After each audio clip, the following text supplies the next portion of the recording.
أعوذ بالله من الشيطان الرجيم بسم الله الرحمن الرحيم حافظوا على الصلوات والصلاة الوسطى وقوموا لله قانتين۔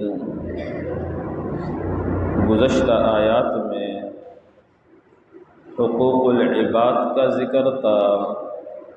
اب اگلی آیت کے اندر اللہ رب العزت حقوق اللہ کو بیان فرما رہے ہیں۔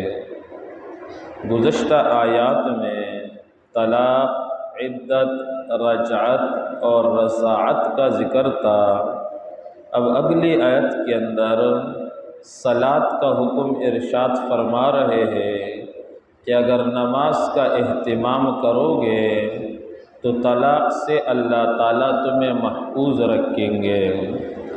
تو فرمایا حافظوا علی الصلوات، محافظت کرو نمازوں پر، یعنی نمازوں کو اپنے وقت پر ادا کرو۔ نماز کے واجبات، نماز کے فرائض، نماز کے سنن اور آداب کی رعایت رکھتے ہوئے نماز ادا کرو۔ اب جو ایسی نماز ادا کرتے ہیں یہ نماز دین کا ستون ہے، گناہوں کو نماز مٹا دیتی ہے، نماز دلوں کے زنگ کو کھرچتی ہے۔ لیکن جو نماز ہو یعنی فرائض، واجبات، سنن اور آداب مستحبات کی رعایت رکھتے ہوئے نماز ادا کی جائے، وقت پر ادا کی جائے۔ والصلاۃ الوسطی، اور محافظت کرو درمیانی نماز کی۔ صلاۃ وسطی سے کون سی نماز مراد ہے؟ اس میں علماء کا اختلاف ہے۔ بعض حضرات فرماتے ہیں کہ اس سے عصر کی نماز مراد ہے، کیونکہ عصر کے نماز کے بعد مغرب، عشاء اور اس سے پہلے ظہر اور فجر کی 2 نمازیں ہیں، تو یہ درمیانی نماز ہوئی۔ بعض حضرات کہتے ہیں کہ مغرب کی نماز مراد ہے، بعض حضرات کہتے ہیں ظہر کی نماز مراد ہے۔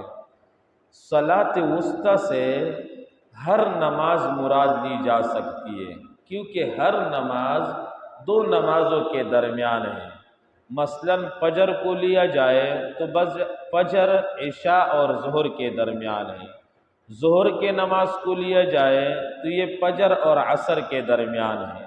اگر عصر سے صلاۃ وسطی مراد لیا جائے تو یہ مغرب اور ظہر کے درمیان ہے۔ اگر مغرب کو لیا جائے تو یہ عصر اور عشاء کے درمیان ہے۔ اگر صلاۃ وسطی سے عشاء کی نماز مراد لیا جائے تو یہ مغرب اور فجر کے درمیان ہے۔ لیکن جمہور علماء اور امام ابو حنیفہ رحمۃ اللہ علیہ فرماتے ہیں، جو صحیح احادیث سے بھی ثابت ہے کہ یہاں پر صلاۃ وسطی سے مراد عصر کی نماز ہے۔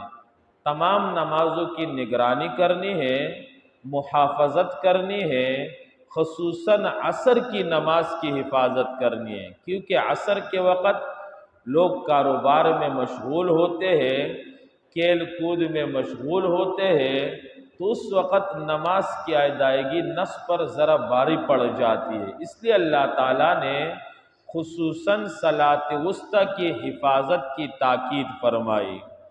وقوموا للہ قانتین، اور کھڑے ہو جاؤ اللہ کے لیے قانتین، ادب و احترام کے ساتھ۔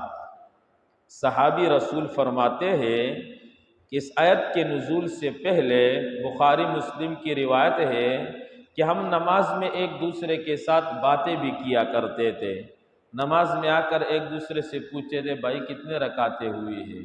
لیکن جب یہ آیت کریمہ نازل ہوئی وقوموا للہ قانتین، تو باتیں کرنے کو نماز کے اندر منع فرما دیا گیا کہ نماز کے اندر بندہ بات نہ کرے، بات چیت سے نماز خراب ہو جاتی ہے۔ تو اللہ تعالیٰ فرماتے ہیں کہ نماز میں تم نے میرے سامنے کھڑے ہونا ہے ادب و احترام کے ساتھ۔ اب ہم اپنی نمازوں کو دیکھیں، تقریباً ہر نمازی نماز کے اندر داڑھی کو کھجاتا ہے، داڑھی کا دودھ نکالتا ہے، کبھی کپڑوں کے ساتھ کھیلتا ہے، کبھی ادھر ادھر دیکھتا ہے، اور خصوصاً جوانوں کی بھی یہ عادت بن گئی ہے کہ جب نماز سے اٹھتے ہیں یعنی سجدے سے اٹھتے ہیں تو دونوں ہاتھوں کا ٹیک لگا کر، یعنی قاعدے کے اندر ہے، اب پہلا قاعدہ ہے، اب رکعت تیسری کے لیے اٹھیں گے تو دونوں ہاتھوں کا سہارا لے کر اٹھیں گے، تو یہ مکروہ ہے اور ادب کے خلاف ہے۔ نبی علیہ السلام اٹھتے تھے تو ایڑیوں کے بل اٹھتے تھے، تو اس لیے جن کی داڑیاں ہے وہ تو پورے نماز میں داڑھی کے اندر کھیلتے رہتے ہیں، یا تو ناک کے اندر انگلی گھساتے رہتے ہیں، اور جن کی نہیں ہے تو وہ بھی مالش کرتے رہتے ہیں۔ تو اس لیے میرے دوستو، ہماری نمازوں سے ہمیں کچھ ملتا نہیں ہے، ہمارا دھیان بھی بار رہتا ہے، ذہن بھی بار رہتا ہے، اور اس کے ساتھ ساتھ پوری نماز کے اندر کبھی کپڑوں کے ساتھ کھیل رہا ہے، کبھی کپڑوں کو سیدھا کر رہا ہے، کبھی سجدے کی جگہ کو صاف کرتا ہے، تو ادب کی رعایت ہم رکھتے نہیں، اس لیے ہماری نمازوں سے ہمارے مسئلے حل نہیں ہوتے۔ اگر ذرا سی بخار ہو گیا تو بیٹھ کر نماز پڑھنے لگے، یہ خود مفتی ہے، اس نے فتویٰ دے دیا، اور کس طرح بیٹھتا ہے اپنی مرضی ہے، کبھی بیٹھنے والے ایسے بیٹھتے ہاتھ آگے ہوا پر ہے، سجدہ کس طرح کرتے ہیں، سجدے میں جو ہماری کلائی ہے یہ زمین پر پڑی ہوئی ہوتی ہے۔ نبی علیہ السلام نے فرمایا کتا جس طرح بیٹھتا ہے اس طرح تم نہ بیٹھو، تو اس لیے سجدے کی حالت میں ہماری یہ کلائی یہ زمین سے اوپر رہے، انگلیاں قبلے کی طرف سیدھا رہے، جب کھڑے ہو تو ہاتھ اس طرح باندھے کہ ناک کے نیچے بھی آ جائے، کچھ اوپر بھی آ جائے، بالکل نیچے نہ ہو اور بالکل اوپر بھی نہ ہو، نماز کے اندر ادھر ادھر نہ دیکھے، اور یہ دھیان رکھے کہ میرا اللہ مجھے دیکھ رہا ہے۔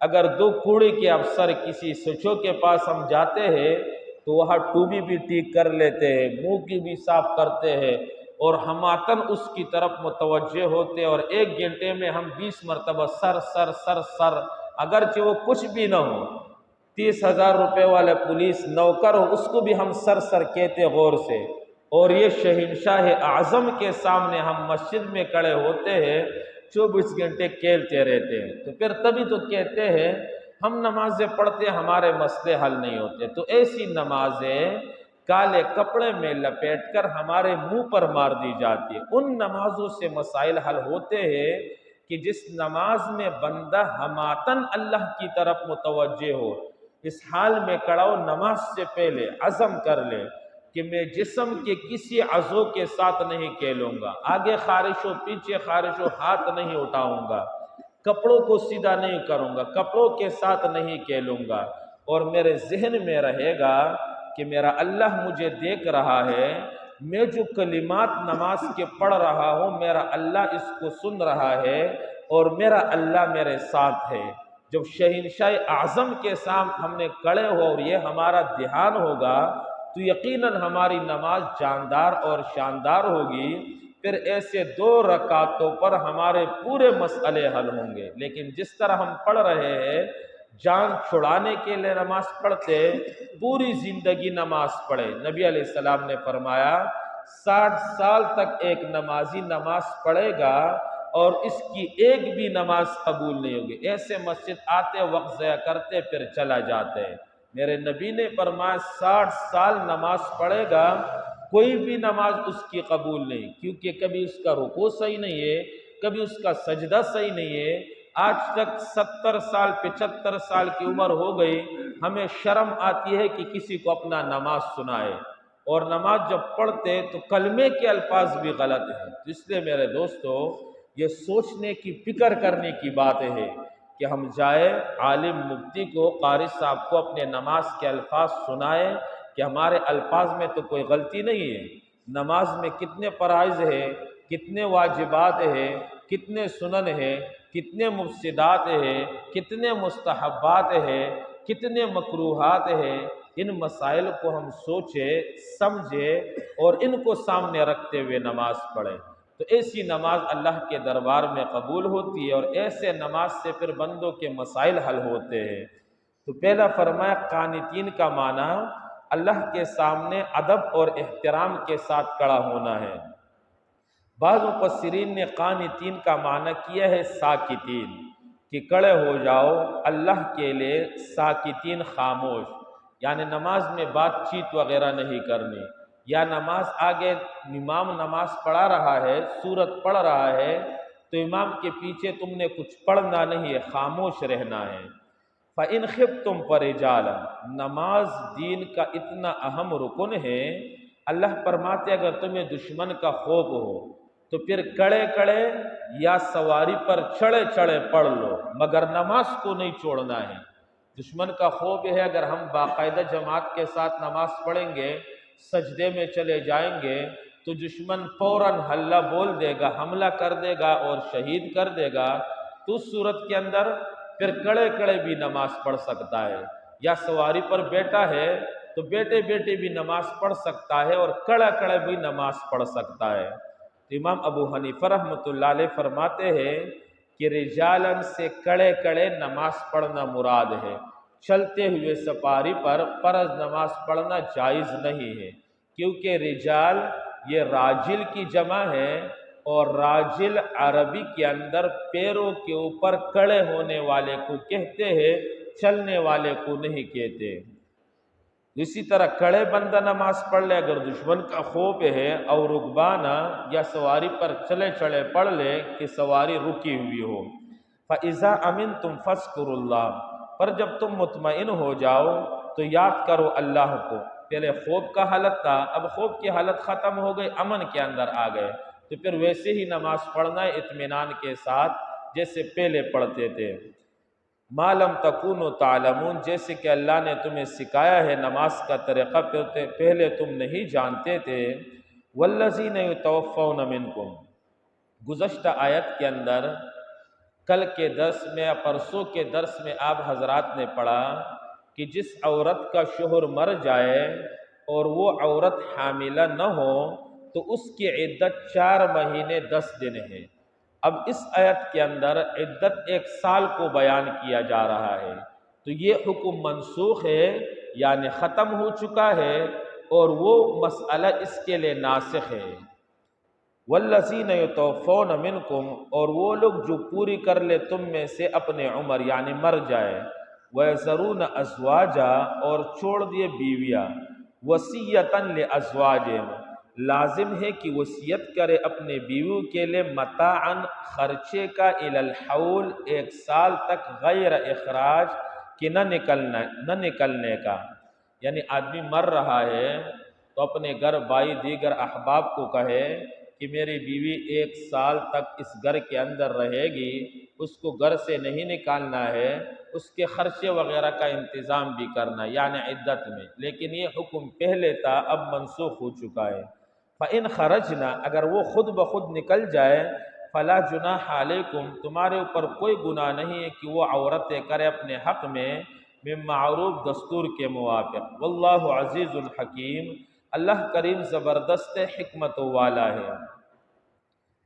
گزشتہ سے پیوستہ درس میں آپ حضرات نے پڑھا تھا، آدمی نے اپنی بیوی کو طلاق دے دی، اس کے ساتھ نکاح ہوا تھا، لیکن نکاح کے اندر مہر طے نہیں ہوا تھا، اور نہ ہی اس آدمی نے اس منکوحہ کے ساتھ کوئی وطی کی ہے، صحبت کی ہے، یعنی نکاح ہوا، مہر بھی طے نہیں ہوا، شوہر اپنی بیوی سے ملا بھی نہیں ہے، تو اب اس عورت کو 1 جوڑا کپڑا دینا ہے، اور یہ اس شوہر پر واجب ہے۔ اب جو دوسرے عورتیں ہیں جن کو طلاق دی جاتی ہے، اب ان کے لیے 1 جوڑا کپڑا دینا واجب تو نہیں ہے، لیکن مستحب ہے۔ تو پہلے وجوب کا بیان تھا، جس عورت کا مہر طے نہ ہو، صحبت سے پہلے اس کو طلاق دے دیا جائے تو اس کو 1 جوڑا کپڑا دینا یہ واجب ہے۔ جن عورتوں کو طلاق دے دیا جائے، صحبت بھی ہوا ہو، ان کا مہر بھی دے دیا جائے، تو ان کو 1 جوڑا کپڑا دینا یہ مستحب ہے، اب اس کا بیان ہے۔ وَلِلْمُطَلَّقَاتِ، اور طلاق یافتہ عورتوں کے لیے متاعٌ، نفع پہنچانا ہے، بالمعروف، دستور کے موافق، حقاً لازم ہے، علی المتقین، شرک سے بچنے والوں پر۔ کذالک یبین اللہ لکم آیاتہ، اسی طرح اللہ کریم کھول کر بیان کرتا ہے تمہارے سامنے اپنے احکامات کو، لعلکم تعقلون، تاکہ تم سمجھو۔ اور صرف سمجھنا نہیں ہے اللہ کے احکامات کو، بلکہ سمجھ کر اس پر عمل کرنا ہے اور دوسروں تک بھی پہنچانا ہے۔ اللہ کریم مجھے اور آپ کو عمل کرنے کی توفیق نصیب فرمائے۔ حافظوا علی الصلوات، محافظت کرو نمازوں کی، والصلاۃ الوسطی، اور خصوصاً درمیانی نماز کی، وقوموا للہ، اور کھڑے ہو اللہ کے لیے، قانتین، ادب و احترام کے ساتھ۔ فَإِنْ خِفْتُمْ، پس اگر تمہیں خوف ہو دشمن کا، تو نماز پڑھو پرجالن، کڑے کڑے، او رکبانا، یا سواری پر چڑھے چڑھے۔ فَإِذَا أَمِنْتُمْ، پس جب تم امن میں ہو جاؤ، فَاذْكُرُوا اللَّهَ، پس یاد کرو اللہ کو، کما علمکم، جیسے کہ اللہ نے تمہیں سکھایا ہے، ما لم تکونوا تعلمون، وہ طریقہ جو تم نہیں جانتے تھے۔ والذین یتوفون منکم، اور وہ لوگ جو پوری کر لے تم میں سے اپنا عمر، یعنی مر جائے، وَيَذَرُونَ أَزْوَاجًا، اور چھوڑ دے بیویاں، وصیتاً، لازم ہے وصیت کرنا، لِأَزْوَاجِهِمْ، اپنی بیویوں کے لیے، متاعاً، خرچے کا، إِلَى الْحَوْلِ، ایک سال تک، غیر اخراج، نہ نکلنا۔ فَإِنْ خَرَجْنَ، پس اگر وہ خود بخود نکل جائے، فَلَا جُنَاحَ عَلَيْكُمْ، پس نہیں ہے تمہارے اوپر کوئی گناہ، فِيمَا فَعَلْنَ فِي أَنفُسِهِنَّ، جو وہ عورتیں کرے اپنے حق میں، من معروف، دستور کے موافق، واللہ عزیز حکیم، اور اللہ کریم زبردست حکیم حکمت والا ہے۔ وَلِلْمُطَلَّقَاتِ، اور طلاق یافتہ عورتوں کے لیے، متاع، خرچہ ہے، بالمعروف، دستور کے موافق، حقاً، لازم ہے، علی المتقین، شرک سے بچنے والوں پر۔ کذالک، اسی طرح، یبین اللہ، کھول کر بیان کرتا ہے اللہ کریم تمہارے لیے، آیات ہی، اپنے احکامات کو، لعلکم تعقلون، تاکہ تم سمجھو۔ الحمدللہ۔